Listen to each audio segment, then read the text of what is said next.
नमस्कार, एक मत पोस्ट में आपका स्वागत है। मैं हूं सर्वेश कुकरा। मेरे साथ इस वक्त वृंदा हैं। एक दिन पहले ही इसका रिज़ल्ट आया है 12th का सीबीएसई का, और ये जब से रिज़ल्ट आया है तब से लेके अब तक एक दिन बाद में ये इंटरव्यू कर रहा हूँ, बहुत परेशान है।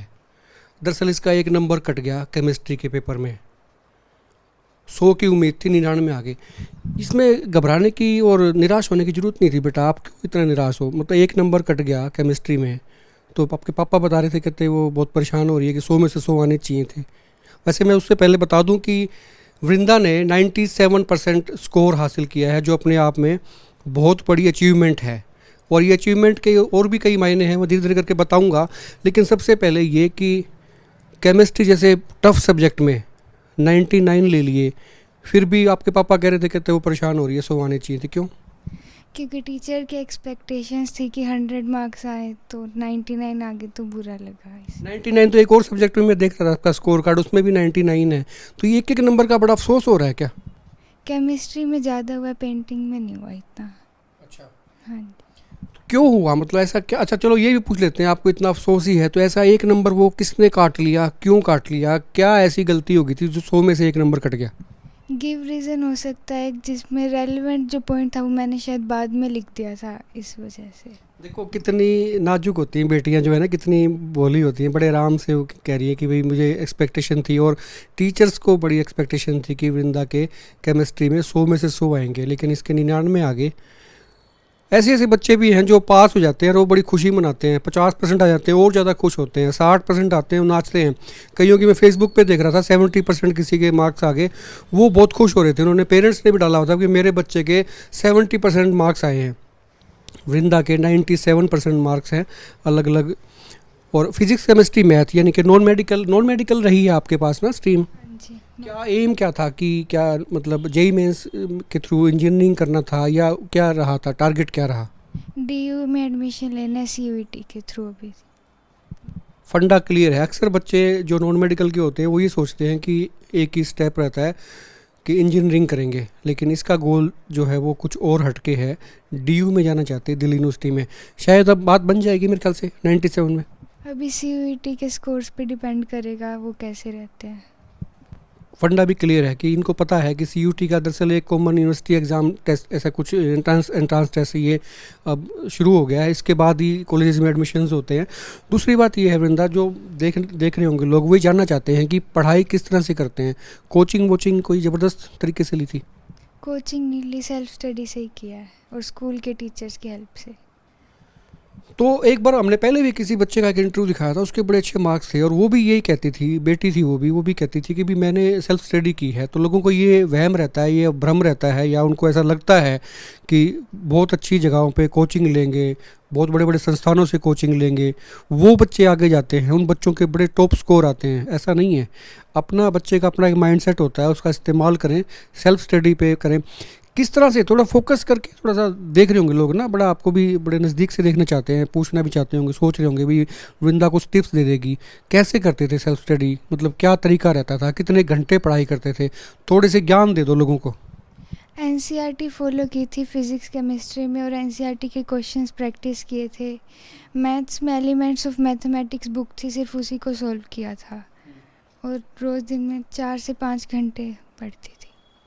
बाकी घंटे क्या करते थे? सोते थे, आराम करते थे, खेलते थे? नहीं, स्कूल भी जाना होता था, और 4 से 5 घंटे बस। और बाकी टाइम फ्री, थोड़ा एंटरटेनमेंट के लिए फ़ोन ले लिया या कुछ। अच्छा।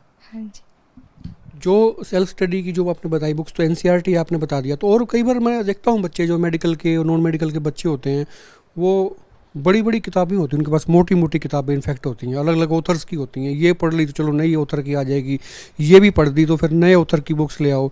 तो आप किसी फ्रेंड्स के पास नहीं देखते थे? और लड़कियां भी होंगी आपके स्कूल में, वो बड़ी बड़ी किताबें, मोटी किताबें रखती होंगी, भाई ये कॉम्पिटिटिव लेवल के एग्ज़ाम की बुक्स हैं, इनको पढ़ना चाहिए। ऐसा कभी होता था? हाँ, लेते थे। मेरी क्लास की फ्रेंड्स लाइब्रेरी से बुक्स लेते थे, पर मैंने एनसीईआरटी की, सिर्फ एनसीईआरटी के क्वेश्चंस ही किए प्रैक्टिस। एनसीईआरटी की तो पतली पतली बुक्स होती हैं, है ना? मेरे ख्याल से बहुत मोटी बुक्स नहीं होती। हाँ, सिर्फ उसी में बहुत कुछ होता है, तो वही किया। एक एक पॉइंट अच्छे से पढ़ा एनसीईआरटी का। जो लोग एनसीईआरटी को हल्के में लेते हैं ना, प्राइवेट ऑथर्स की बुक पे जाते हैं, स्कूल्स भी जाते हैं, ट्यूशन वाले भी जाते हैं, कोचिंग वाले भी, कई इस ऑथर की आप बुक्स ले लें, इसमें से सवाल आते हैं, इसमें से क्वेश्चंस आते हैं, ये करें, तो ये सब कुछ नहीं है। बच्चा चाहे तो एनसीईआरटी में पूरा जिस्ट होता है, उसमें उसमें से निकाल लेते हैं चीज़ों को, उसमें गहराई को लोग कहते हैं भी बड़ी गूढ़ बातें होती हैं, लोग समझ नहीं पाते। एनसीईआरटी बुक्स में भी वो तमाम चीज़ें होती हैं जो ज़रूरी होती हैं। तो 3-4 बार जब जब एग्ज़ाम्स होते थे, टेस्ट होते थे, तो हर बार एनसीईआरटी की थी, तो काफ़ी बार रिवीजन हो गई थी एनसीईआरटी की, तो इसीलिए एनसीईआरटी अच्छे से की थी तो ठीक रहा था। मेन सब्जेक्ट आपके पास 3 थे, फिजिक्स, केमिस्ट्री और मैथ। इनमें से पसंदीदा सब्जेक्ट कौन सा रहा? मैथ्स था सबसे फेवरेट। अच्छा, मैथ से लोग घबराते हैं, बड़े कहते हैं बड़े मुश्किल सवाल आते हैं, तो मैथ से मतलब ऐसा मतलब आपको आसान लगता है कि भाई ये जो सोल्व करना है, जो मैथमेटिक्स की प्रॉब्लम्स हैं उनको सोल्व करना ईजी रहता है? मैथ्स इंटरेस्टिंग सब्जेक्ट है, प्रैक्टिस से और भी इजी हो जाता है। पहले मैंने आपको ऐसा देखा, बच्चे ऐसे हो जो कहते हैं मैथ बड़ा इंटरेस्टिंग सब्जेक्ट है, लोगों को लगता है कि पॉलिटिकल साइंस बड़ी इंटरेस्टिंग सब्जेक्ट है, पब्लिक एडमिनिस्ट्रेशन बड़ा इंटरेस्टिंग सब्जेक्ट है, इस तरह के जो सब्जेक्ट्स होते हैं उनको बड़ा इंटरेस्टिंग मानते हैं लोग। आपको मैथ में इंटरेस्ट आता है? मैथ्स के क्वेश्चंस प्रैक्टिस करने में जब समझ आ जाता है, फिर और क्वेश्चंस करने में मज़ा आता है। अच्छा, अब आपका गोल जो आपने बता दिया सीधा सीधा कि डीयू जो है दिल्ली यूनिवर्सिटी का रहेगा, उसका एग्ज़ाम एंट्रेंस टेस्ट होगा, तो उसमें भी क्या कोई स्पेसिफिक रहेगा कि भी मैंने ये करना है? ऑनर्स में चले जाते हैं बच्चे किस तरह से? मैंने बैचलर्स इन मैनेजमेंट स्टडीज़ करना है।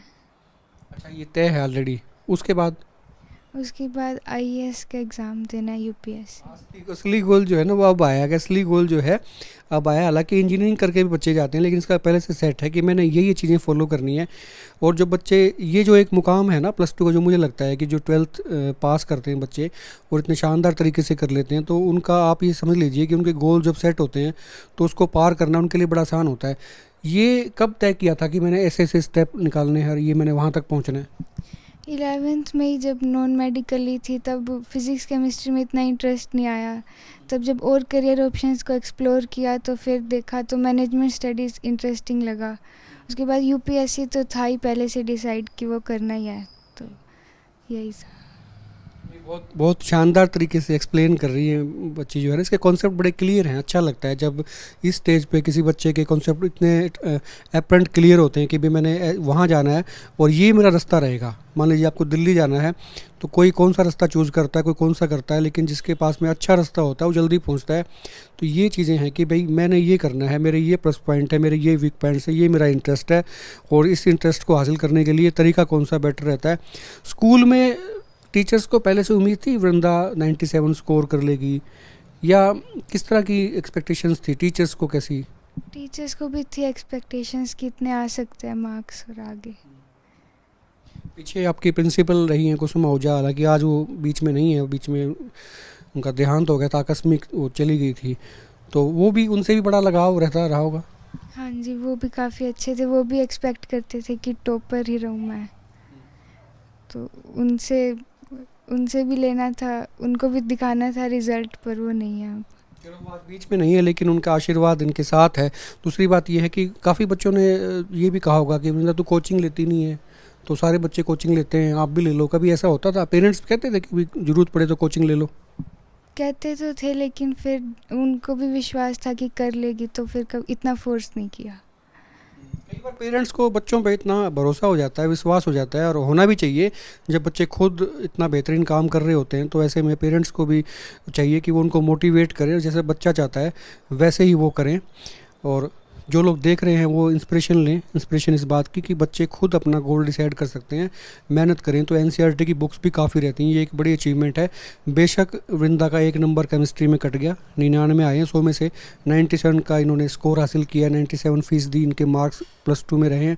फिजिक्स केमिस्ट्री मैथ इनके पास नॉन मेडिकल थी, लेकिन शानदार स्कोरिंग है, बहुत बढ़िया इन्होंने मार्क्स लिए हैं, और उम्मीद करते हैं कि डीयू में एडमिशन भी हो जाए और जो इनके गोल सेट हैं वो भी पूरे हों। लेकिन आप लोग जो देख रहे हैं, आप कमेंट करके बताएं, आप खुल के बताएं कि आप क्या सोचते हैं कि बच्चों को किस तरह से पढ़ाई करनी चाहिए। आपको क्या लगता है कि क्या ट्यूशन्स और कोचिंग क्या ज़रूरी हैं, या इनके बगैर भी काम चल सकता है? वृंदा का ये मानना है कि ज़रूरी नहीं है, और इन्होंने भी नहीं ली, सेल्फ स्टडी से इन्होंने ये इतना बड़ा मुकाम हासिल किया है। आप खुल के कमेंट करें, वीडियो को लाइक करें, और आप देखते रहे एकमत पोस्ट। नमस्कार।